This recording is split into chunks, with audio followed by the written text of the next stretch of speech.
الوطنيين الذين أسسوا الدولة الحديثة تقدموا وأخذوا المشعل لمواصلة البناء. توحدهم إرادة صادقة لاستكمال المشروع المجتمعي الحداثي فاصلا بين الدين والسياسة. المكتب السياسي للحركة. يزيد اسكندراني رئيس الحركة. ريم المورالي الأمين العام للحركة. فراس الكاتب عضو بالمكتب السياسي. سنة الكسوري مكلفة بالإعلام. علي قريعة غضبان عضو بالمكتب السياسي. رشيد المخلوفي عضو بالمكتب السياسي. علي مهني عضو بالمكتب السياسي. حافظ طربلسي عضو بالمكتب السياسي. Notre programme socio-économique repose sur le renforcement du socle des réussites de la Tunisie moderne.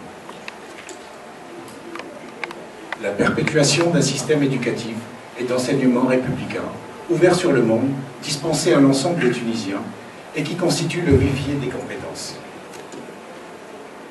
Une revalorisation du rôle de l'administration et de ses institutions, dotée des outils de gouvernance adéquats pour soutenir l'essor d'une économie moderne et relever les défis qui se présentent à la Tunisie. La pérennisation des entreprises nationales, structurantes de l'économie tunisienne et garante de notre souveraineté économique. Un renforcement du secteur privé dans ses divers domaines d'activité, afin de lui permettre de prendre le relais pour la création d'emplois et stimuler la croissance économique de la Tunisie, prélude d'un développement régional et inclusif. Une relance économique axée sur un programme de développement régional inclusif. Une relance des programmes agricoles adaptés aux capacités de production et aux spécificités de chaque région. Une modernisation des méthodes de production agricole. Un programme de mise en adéquation des besoins en eau. La création d'un bassin de métiers spécifique à chaque région, avec le soutien des formations professionnelles. Un plan d'incitation financière et économique. Une identification des principales filières agroalimentaires génératrices de valeur ajoutée qui seront soutenues. Une réorganisation des circuits d'approvisionnement, de distribution et de commercialisation. Une stratégie de valorisation de notre production agricole et agroalimentaire destinée à l'exportation, au-delà des marchés traditionnels européens. Accélérer la résilience globale de l'économie. La première résilience sera au niveau du secteur des travaux publics, compte tenu des choix d'infrastructure et d'urbanisation retenus par le programme de développement régional. La deuxième résilience sera au niveau des secteurs d'activité en amont et en aval de ce plan de développement régional, et ce, pour les secteurs industriels en amont de l'activité agricole et agroalimentaire, pour les secteurs des services, et ce, en aval. La troisième résilience concernera le secteur financier et bancaire. L'accompagnement de cette relance économique régionale devra prévoir le financement des secteurs d'activité qui seront sollicités par cette relance. Le secteur énergétique au niveau de l'extraction, du raffinage, de la transformation et bien évidemment de l'énergie renouvelable afin d'être compétitif.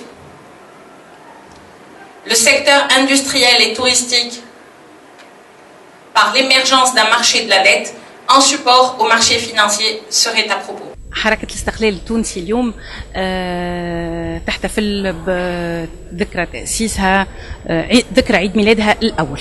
اليوم حركة الاستقلال التونسي في عيد ميلاد 60 للاستقلال في متاع الجمهورية التونسية.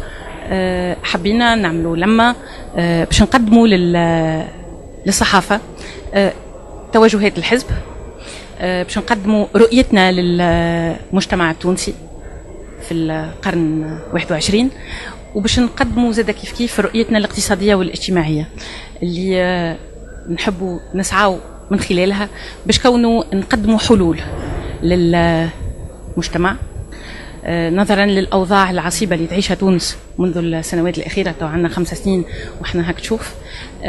دونك حبينا نقدموا مقاربة أخرى، نظرة أخرى، وآليات وتصورات أخرى. اليوم خلافا لبعض الأخيان في طرحهم للمشروع إنقاذ تونس أو اقتصاد حرب أو غيره، احنا نعتبره اللي اليوم نجموا نعتمدوا على التنمية الجهوية كقاطرة للانتعاش الاقتصادية في تونس. احنا حزب يحمل برنامجه في اسمه الاستقلال.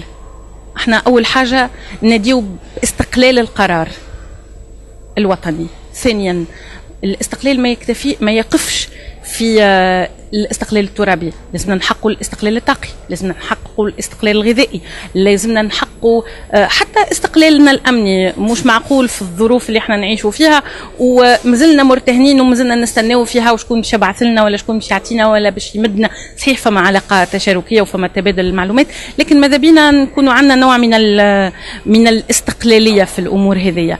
هذا الباب الاولاني. الباب الثاني احنا نامنوا باللي يلزمنا نعاودوا نرجعوا اللي بنوه اللي سبقونا ماهوش خايب وما فشلوش فيه، بيان او كونترير. مش معقول كونه اليوم الناس تنادي بني من ورقه بيضاء، ما نجموش نبديو من صفحه بيضاء. اليوم الواجب نتاعنا هو كونه نحافظوا على المكاسب، ونكابيتاليز باش نبنيو باش نقدموا القدام. هذايا اولا. ثانيا اليوم التوجه نتاعنا في حزبنا هو كونه نراهنوا على الشباب مراهنه فعليه، نخرجوا من الشعارات الجوفاء نتاع باش نعطيو الفرصه للشباب. لا ماهيش منا. اليوم الشباب هو في جوهر موضوع، في جوهر برنامجنا وفي جوهر مشروعنا المجتمعي. كيف نعاود نرجع ونقول اللي اسمنا حامل المشروعنا. اليوم نسعاو باش كونوا اقتصاديا نعاودوا نرجعوا نوع من الاستقلاليه. جات مده ماناش مرهونين لا للصندوق الدولي لا للبنك الدولي. اليوم ما يغيب وما يخفى على حتى حد. ما فماش حد ينجم يقدم القدام وهو مرتهن. عندك حد يقرر في بلاستيك. نعاودوا نرجعوا قدرتنا التنافسيه، نعاودوا نرجعوا استقلال قرارنا السياسي والاقتصادي باش نجموا نقدموا مستقبل افضل للتونسي وخاصه لشباب تونس.